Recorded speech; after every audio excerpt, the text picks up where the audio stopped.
অথ চেত্ত্বমিমং ধর্মং সংগ্রামং ন করিষ্যসি ততঃ সধর্মং কীর্তি চ হিত্বা পাপম বাপস্যসি।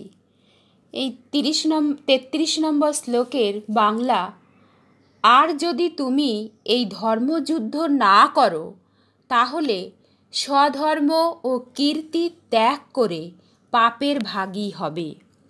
ব্যাখ্যা: এখানে অথ অব্যয়টি পক্ষান্তরে ব্যবহৃত হয়েছে এবং চেত অব্যয়টি সম্ভাবনার অর্থে ব্যবহৃত হয়েছে।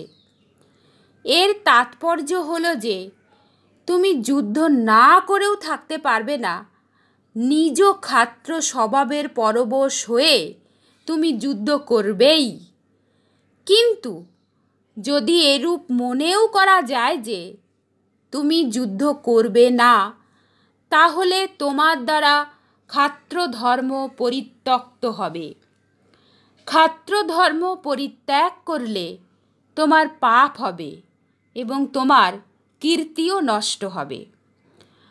আপনা হতে প্রাপ্ত এই ধর্মরূপ কর্তব্য ত্যাগ করে কি করবে?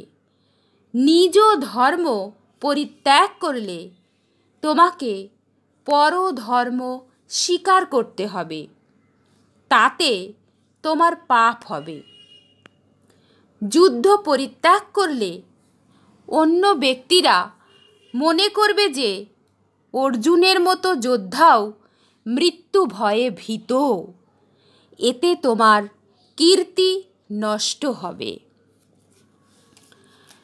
অকীর্তিম চাপি ভূতানি কথয়স্যন্তি তে অব্যয়ম সম্ভাবিতস্য চা কীর্তির মরণাদতিরিচ্যতে।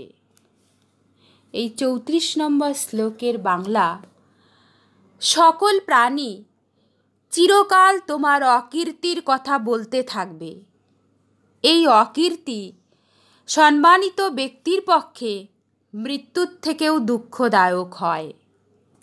ব্যাখ্যা: মনুষ্য, দেবতা, যক্ষ, রাক্ষস ইত্যাদি যে সমস্ত প্রাণীর তোমার সঙ্গে কোনো সম্পর্ক নেই, অর্থাৎ যাদের সঙ্গে তোমার মিত্রতা নেই বা শত্রুতাও নেই, এরূপ সাধারণ প্রাণীও অপকীর্তি ও অপযশ সম্পর্কে বলে বেড়াবে যে দেখো অর্জুন কিরূপ ভীরু, সে নিজ ক্ষাত্র ধর্ম থেকে বিমুখ হয়েছে, সে এত বড় যোদ্ধা কিন্তু যুদ্ধের সময় তার কাপুরুষতা প্রকটিত হয়ে গেল, যা আগে অন্য কেউ জানতো না, ইত্যাদি। তে বলার অর্থ হলো যে স্বর্গ, মর্ত এবং পাতালেও যার এত প্রভাব, অতএব তোমার অপকীর্তিও সেই রূপই হবে। অব্যয়াম বলার অর্থ এই যে যে ব্যক্তি তার শ্রেষ্ঠত্বের জন্য যত বেশি প্রসিদ্ধ হন, তার কীর্তি বা অপকীর্তিও ততই বেশি স্থায়ী হয়। সম্ভাবিতস্য চা কীর্তির মরণাদতিরিচ্যতে। এই শ্লোকটির পূর্বার্ধে ভগবান সাধারণ প্রাণীগণের দ্বারা অর্জুনের নিন্দা করার কথা বলেছেন। এবার শ্লোকটির শেষ অর্ধে সকলের পক্ষে প্রযোজ্য সাধারণ বিষয়গুলি জানাচ্ছেন। জাগতিক দৃষ্টিতে যাকে শ্রেষ্ঠ বলে মনে করা হয়, যাকে লোকেরা অত্যন্ত উচ্চ দৃষ্টিতে দেখে, এরূপ মানুষের যখন অপযশ হয় তখন তা তার কাছে মৃত্যুর চেয়েও অধিক দুঃখদায়ক হয়। কারণ আয়ু তো মৃত্যুতেই সমাপ্ত হয়, তাতে তার কিছু করার নেই। কিন্তু ধর্মমর্যাদা এবং কর্তব্য থেকে চ্যুত হওয়াতে তার অপযশ হয়, অর্থাৎ সাধারণের মধ্যে যাকে শ্রেষ্ঠ বলে মনে করা হয় তিনি যদি কর্তব্য থেকে চ্যুত হন তবে তার অত্যন্ত অপযশ হয়। ভয়াদ্রান দুপরতম মং সন্তে ত্বং মহারথঃ येषां च त्वं बहुमतो ভূত্বা ইয়াস্যসি লাঘবম। এই ৩৫ নম্বর শ্লোকের বাংলা, মহারথীগণ মনে করবেন যে ভয়বশত তুমি যুদ্ধে বিরত হচ্ছ, যাদের ধারণায় তুমি বহু জনমান্য ব্যক্তি হয়েছিলে তাদের দৃষ্টিতে তুমি লঘুত্ব প্রাপ্ত হবে। ব্যাখ্যা: তুমি মনে করছো যে তুমি শুধুমাত্র নিজ কল্যাণের জন্য যুদ্ধ থেকে বিমুখ হচ্ছ, কিন্তু যদি তাই হতো এবং যুদ্ধকে তুমি পাপ বলে মনে করতে, তবে প্রথম থেকেই তুমি একান্তে থেকে ভজন মনন করতে এবং যুদ্ধে তোমার প্রবৃত্তিই হতো না। কিন্তু তুমি একান্তে না থেকে যুদ্ধে প্রবৃত্ত হয়েছ। এখন যদি তুমি যুদ্ধে নিবৃত্ত হও, তাহলে বড় বড় রথী মহারথীগণ মনে করবেন যে যুদ্ধে নিহত হবার ভয়েই অর্জুন যুদ্ধে নিবৃত্ত হয়েছে। সে যদি ধর্ম নিয়ে বিচার বিবেচনা করত তবে যুদ্ধে নিবৃত্ত হতো না, কারণ যুদ্ধ করাই ক্ষত্রিয়ের ধর্ম। সুতরাং অর্জুন মৃত্যু ভয়েই যুদ্ধে নিবৃত্ত হচ্ছে। येषां च त्वं बहुमतो ভূত্বা যশস্বি লাঘবম। ভীষ্ম, দ্রোণাচার্য, কৃপাচার্য, শল্য প্রমুখ যত বড় বড় মহারথী আছেন তাদের দৃষ্টিতে তুমি বহু মান্য রূপে রয়েছ, অর্থাৎ তাদের মনে এই বিশ্বাস আছে যে যুদ্ধ করার ক্ষেত্রে নামী যোদ্ধা তো অর্জুনই। যুদ্ধে অনেক দৈত্য, দেবতা, গন্ধর্বকেও সে পরাজিত করেছে। যদি এখন তুমি যুদ্ধে বিরত হও, তাহলে ওই সব মহারথীর কাছে তুমি লঘুত্ব, তুচ্ছত্ব প্রাপ্ত হবে, অর্থাৎ তাদের দৃষ্টিতে তোমার পতন হবে। অবাচ্যবাদাংশ্চ বহুনা বদিষ্যন্তি তবা হিতাঃ নিন্দন্তস্তব সামর্থ্যং তত দুঃখতরং নুকিম। এই ৩৬ নম্বর শ্লোকের বাংলা, তোমার শত্রুগণ তোমার সামর্থ্যের নিন্দা করে অনেক অকথ্য কথা বলবে, এর থেকে বড় দুঃখ আর কিসে হতে পারে? ব্যাখ্যা: শত্রু অর্থাৎ অহিতকারীকে অহিত বলা হয়।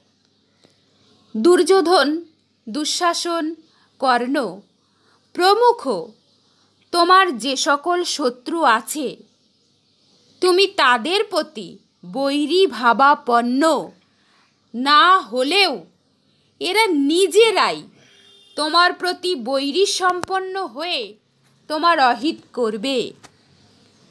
এরা জানে যে তুমি অত্যন্ত বীর যোদ্ধা, এরূপ জেনেও এরা তোমাকে নপুংসক বলে তোমার সামর্থ্যের নিন্দা করবে। বলবে, দেখো যুদ্ধের সময়েই তো অর্জুন সরে পড়ল, তাহলে আমাদের সামনে টিকতে পারত নাকি? আমাদের সঙ্গে যুদ্ধে কি পেরে উঠত? এইরূপ তোমাকে দুঃখ দেবার জন্য, তোমার মনে জ্বালা ধরাবার জন্য কত অকথ্য বাক্য বলবে। ওদের কুটু কথা তুমি কি করে সহ্য করবে? তত দুঃখ তরং নুকিম। এর থেকে বেশি আর কি দুঃখ হতে পারে? কারণ দেখা যায় যে মানুষ যেমন তুচ্ছ ব্যক্তির দ্বারা অপমানিত হয়ে তা সহ্য করতে না পেরে নিজে সামর্থ্যের অধিক, যোগ্যতার অধিক দুঃসাহসিক কাজ করে মৃত্যুকেও বরণ করে নেয়, তেমনি যখন শত্রুরা তোমাকে অযথা অপমান করবে, তিরস্কৃত করবে, তখন তুমি তা সহ্য করতে না পেরে ক্রোধান্বিত হয়ে যুদ্ধে লিপ্ত হবে। তুমি যুদ্ধ না করে থাকতে পারবে না। এখন তো তুমি যুদ্ধ হতে বিরত হচ্ছ, কিন্তু যখন তুমি উত্তেজনায় যুদ্ধে ঝাঁপিয়ে পড়বে, তখন তোমার কত নিন্দা হবে, সেই নিন্দা তুমি কি করে সহ্য করবে?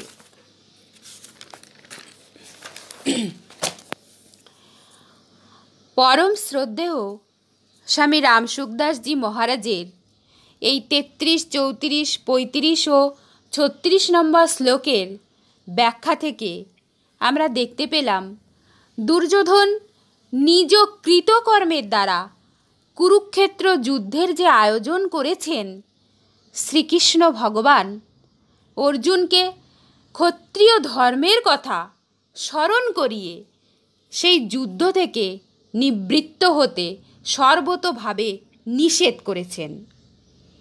প্রকৃতপক্ষে ভগবান শ্রীকৃষ্ণ অর্জুনকে প্রতীক হিসাবে রেখে জগৎ সংসারকে শিক্ষা দিতে চেয়েছেন। জন্মসূত্রে যেমন আমরা সংসার পেয়েছি, সেই সঙ্গে জগৎ সংসার যেমন পরিবার, পরিজন, সমাজ প্রভৃতিকে সেবা করার জন্য নির্দিষ্ট দায়িত্ব ও কর্তব্য পেয়েছি। যুদ্ধ না করলে যেমন অর্জুনের অপযশ হতো, ঠিক তেমনি আমরাও যদি নিজ দায়িত্ব ও কর্তব্য পালন না করি, তবে আমাদের দুর্নাম হবে। অর্জুন যেমন যুদ্ধক্ষেত্রে শ্রীকৃষ্ণকে গুরুত্ব দিয়েছিলেন, তেমনি আমাদেরও বিবেককে গুরুত্ব দিতে হবে এবং যা নিজ বিবেক বিরুদ্ধ তা সর্বতোভাবে পরিত্যাগ করতে হবে। শ্রীকৃষ্ণ অর্জুনকে মোহ ত্যাগ করে নিজ ক্ষত্রিয় ধর্মের রক্ষার জন্য যুদ্ধ করতে বলেছিলেন। এই কথা বলার মধ্য দিয়ে তিনি আমাদের যেন শিক্ষা দিতে চেয়েছেন যে লোভ মোহের বশবর্তী না হয়ে আমাদের মানব ধর্ম পালন করা উচিত। প্রকৃতপক্ষে মানুষের হিত করাই মানব ধর্ম, আর অপরের অহিত করাই পশু ধর্ম। কুরুক্ষেত্রের যুদ্ধের মাধ্যমে অধর্ম বা অশুভ শক্তির প্রতীক দুর্যোধনকে পরাজিত করে ধর্ম প্রতিষ্ঠাই ছিল শ্রীকৃষ্ণের উদ্দেশ্য। এখান থেকে আমাদের উপলব্ধি করতে হবে যে আমরা যদি দুর্যোধনের মতো বাহুবল, শক্তি, সামর্থ্যের উপর নির্ভর করে অন্যায় অবিচার রূপ কর্ম করি, তবে ভগবানের দ্বারা আমরা বিনাশপ্রাপ্ত হয়ে যাব, তা সে নিমিত্ত যেই হোক। তাই আমাদের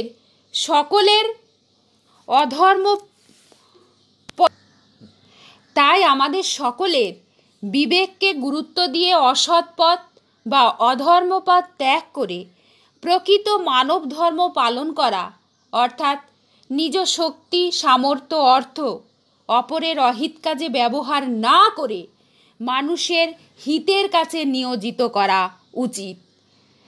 তবে আমাদের সমাজ সংসারে প্রশংসিত করবে এবং সেই সঙ্গে সংসার বন্ধন থেকে মুক্ত হতে পারব।